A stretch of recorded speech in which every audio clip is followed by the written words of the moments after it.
Hey guys, it's TF Nut. Welcome back to the channel. Today we're doing another action figure review. This time it's going to be of the brand new NECA Universal Monsters 7-inch Ultimate Creature from the Black Lagoon figure. Movie of the same name, of course. One of my favorite Universal Monster movies. I think this is my favorite design of a Universal Monster. I really dig it.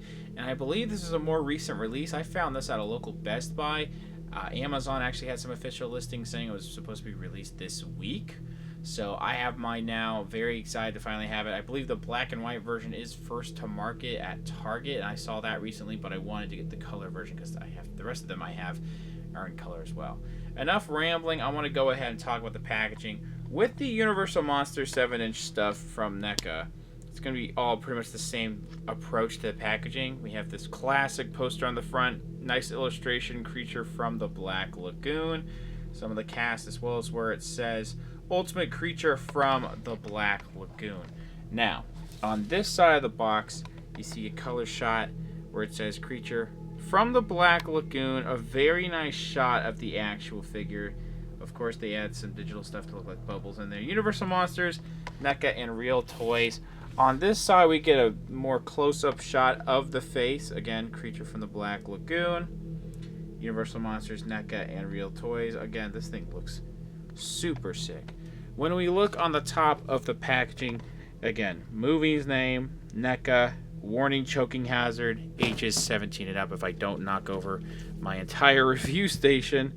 We also have the credits on the bottom here of everyone who worked on this particular product. Universal, NECA, Real Toys, as well as, let me go ahead and zoom in for you, a barcode in case you need that, because this is hitting some stores. Alright, back of the packaging, some really nice product shots of this particular figure. Again, some digital stuff added in there to look like he's underwater.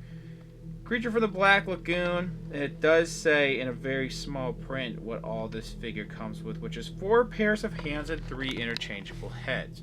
When we open the flap on the inside, of course, you see an image of the figure right there. Again, some more digital stuff going on there to look like he's underwater. Figure in the box right there. Let's go ahead and get this figure out of the packaging. And here is the figure out of the packaging. I'm really digging it. They did a great job once again with this line, with this particular figure. There's some things about it I'm not in love with. It's a little finicky in some areas, and I'll talk about that in a second, but it's really nice. Let's take a look at the accessories, then we'll take a close look at the figure. So as the packaging said, not much going on with this particular figure. You don't really need much for this character. It doesn't really have much, but the different hands are nice. These slightly, like, curled hands, when it comes to the fingers, I guess, where this is more curled towards the pinky and ring finger. And I don't know what's exactly going on with the claw, if it's supposed to go that much inward, but they're a little bit more like spread out and flat when you get to the index finger. The palms have really great detailing there. Whatever's going on, the palms are really cool. The web type of hands, really nice. It's like some blue, like a wash in there, and then like a little bit of lighter green and a darker green. Of course, this yellowish and brownish type of paint. I think it's a little bit splotchy going on in the fingers around where would be the knuckles, but this is still really nice looking. All these hands have similar types of paint detailing going on with them and sculpting, and so I'm just going to give you a quick look at the rest of these hands. Again, I don't think the wash is that prominent, but it's still, you can still tell there's a wash there in the web going on in between the fingers. Back of the hands, it's actually like what would be veins or scales or something, look really good on the back there. That's what the knuckles look like. That's what the palms look like with these more slightly curled fingers. Everything here is a little bit more curled. Still looking a little flat. Again, the detailing on the palms is really cool. And then we have these straight up flat hands, which I'll show the palms in a second. But it looks like there's this large splotch of brown going on where it would be the lighter, like yellowish green going on in the back of the hand. You can tell that that's actually not supposed to be there. And then there's some brown going on the webbing that shouldn't be there either. So this particular left hand has some QC with the paint, at least, unfortunately. But this is what the palms look like. I think it all looks really good. Really digging that. Then we have the heads. They're all going to look similar again. I'm really digging the detailing of like wrinkles and all that.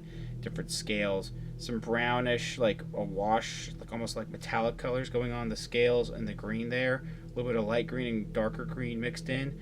The red on the lips, the eyes, like the blue there. All that looks great. Again, slightly open mouth there. It's hard to see with this light. I mean, there is a little bit of a tongue sculpted and slightly painted in there. That, and you could tell that they had to go in and like paint this up because this is a separate piece glued into, like, this head piece glued separately from the chin and all that. Again, looking on the back with the fin, I guess that would be, I don't know this, I don't really know all of this character's anatomy, but there's some bumps on the head too. This is really nice looking, and of course it still looks like a guy in a mask like I was supposed to because it was a really old movie. And then you have this one where the mouth is way more wide open. You get a little bit of a better look at the tongue in there, again with the like wrinkles in the gills, a little bit like a bronze almost going on in the green, darker and lighter green mixed together. A little bit of that bronze look in some of the scales. I really think that they just did a fantastic job all across the board with the sculpting. I think whatever's going on with this seam line here is a little distracting. You see it on the top of the forehead, but it's not too bad. It's still really nice looking. And I couldn't even tell until now, but this mouth moves up and down. I did not realize this was a hinge until I looked close and saw a hinge in the tongue. That is really cool. So like I said, one of my more favorite designs of a Universal monster, and this is the head he comes packaged with, where the lips are a little bit more closed. Of course, they're a little bit separated. Once again, really nice paint and sculpt going on here. Well, like I said earlier, all those heads look very similar to each other when it comes to how the sculpting is done, with some of the wrinkling and scales, a little bit of like a bronze type of color on the scales around here, and then like a light green mixed with the darker green, the blue in the eyes, a little bit of bumps on the head. All that detailing is really, really sick. Now when I grab some parts, I'm trying to see, okay, so there is a separate neck piece for the detailing, I guess, or like part of the sculpt. You see that move there with that. I've yet to pop off the head or the hands, which sometimes these can be hard to pop off, and then the alternate heads are sometimes hard to pop on, and same thing with the hands, so we'll have to wait and see. The scaling on this figure is really clean. Once again, it's like this bronze type of paint that they're using going on in the lighter and darker green, with different washes going on in there. I'm trying to see what's all soft or plastic. Everything seems like a soft plastic, and it all is blending in really well with each other, because there's definitely hard plastic. Actually, so there's hard plastic here.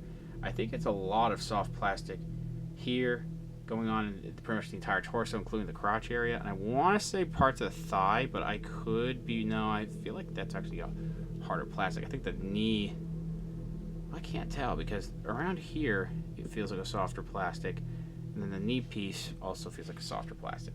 But either way, harder or soft plastic, everything blends in together really well. Sometimes soft and hard plastic don't mix the way that they're molded. They don't look consistent. It all looks extremely consistent with this figure. Great scales once again. I think they could have had it a little bit, I mean, this could be accurate to how the colors are supposed to be, but it looks like a little bit of less paint here compared to what should have some paint around here on this scale piece overlapping there. But the detailing on that is fantastic, and these are the hands this figure comes packaged with. It looks pretty similar to the other hands we've already gotten, not gonna lie. Just to let you guys know, the photos are going to be a little bit sparse this time around, because I'm going to have a bit of a time crunch this week, so really only one photo. But I mean, there's not much difference when it comes to the heads and the hands this time around, so just give me a quick look at how these look on the inside. It's all very consistent with the other hands. Back here with this fin piece, okay, all that nice like metallic looking paint, it really brings out these details on the spine here really well. And again, all these scales overlapping each other look really good. I don't see much paint splotching, and even then, it was that one hand you could tell paint splotching just because of how the rest of the hands look. On this whole body, if there is a little bit of inconsistent paint, like it looks like this slightly more bronze look here, it's a little bit too caked on here compared to how it's supposed to look on the left thigh, but like that also could be the lighting, and also it really doesn't matter that much because it all still looks really good. Yeah, this is just a really great thing.